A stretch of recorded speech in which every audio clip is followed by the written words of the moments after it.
Ebyawandiikibwa mu kitabo ky'engero essula y'e11 olunyiriri olw'omukaaga bigamba nti obutukirivu abalongoofu buli bawonya, abo abasala enkwe balikwasibwa n'ettima lyabwe bo. Bino byoliko obwetaavu abakiriza bye balina okuba nabwo mu kunoonya obutukirivu.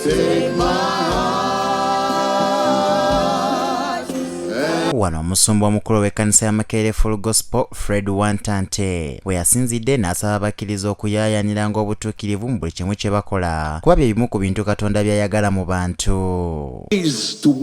Kisasula nnyo okutambuliza obulamu bw'omu butuukirivu. Hallelujah. Amina. Omusumba era ategeezezza nti mu maaso ga Katonda tetwenkanankana, bw'atyo n'abakuutira okukola ekisingayo mu buweereza nga beeyambisa ebirabo Katonda bye yabawa.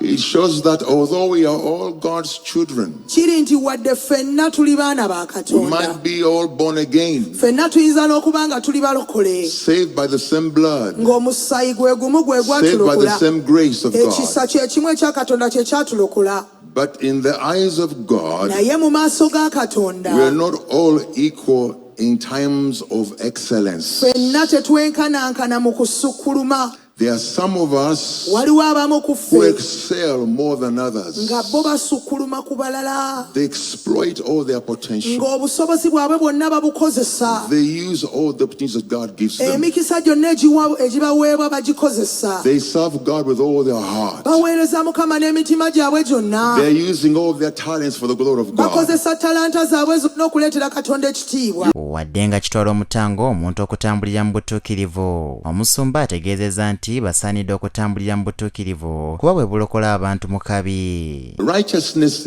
delivers. Obutuukirivu bukulokola.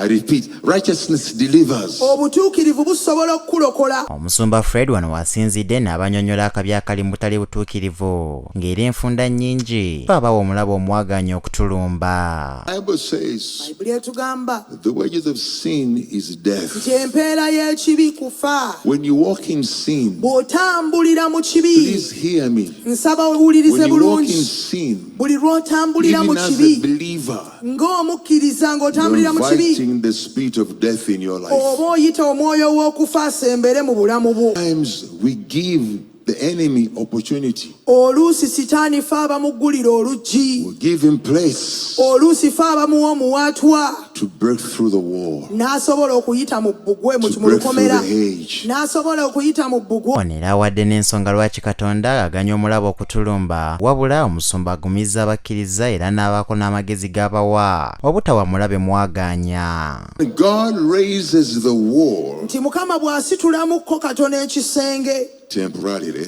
akisitulako kaseera katono, There is a purpose wabaawo ekigendererwa, and a reason. wabaawo ensonga. Maybe God wants you to learn how to pray. Osanga Katonda asitula ekisenge ekyo ng'ayagala oyiga okusaba, Maybe you need to learn a certain lesson. oba ng'alina essomo ly'ayagala osome. His eyes are upon the righteous. Amaaso